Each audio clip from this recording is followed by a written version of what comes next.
JLDJUK YouTube channel. Now in this video I'm going to talk to you about active and passive speakers. Now when buying a speaker system you have two choices, whether you go active speakers or passive speakers, but what is the difference? Well, let's start off talking about passive.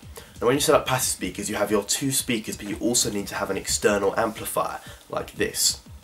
So you connect your audio output from your mixer or from your MIDI controller into the amplifier, and then the amplifier connects out to the speakers, and the amplifier is what drives the speakers. But you can also get active speakers where you do not need this external amplifier. Basically, inside each speaker is its own internal amplifier.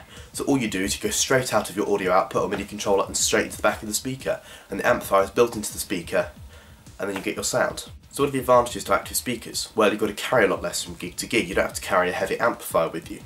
Also, you only have to run one cable straight from your audio source to your speaker. No amplifier, no other cables, no mess to have underneath your DJ console. Now the DJ's worst nightmare, not being able to put out any sound at a disco. If your amplifier dies, you're stuffed, that's it. But with active speakers, the amplifier's built in and you've got two amplifiers, one on each speaker, so if one amplifier dies, you've still got that other speaker to put out sound. Disadvantages though for active speakers: if you wanted to say run a speaker on the other side of the room, you'd have to run power and audio to that speaker as just opposed to audio from the amplifier.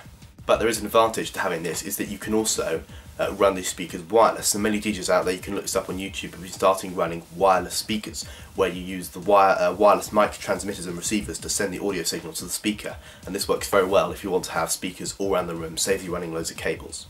Another disadvantage is the speakers, of course, going to be much heavier because they've got amplifiers inside them, but then that kind of compensates for the fact you no longer have to carry the amp.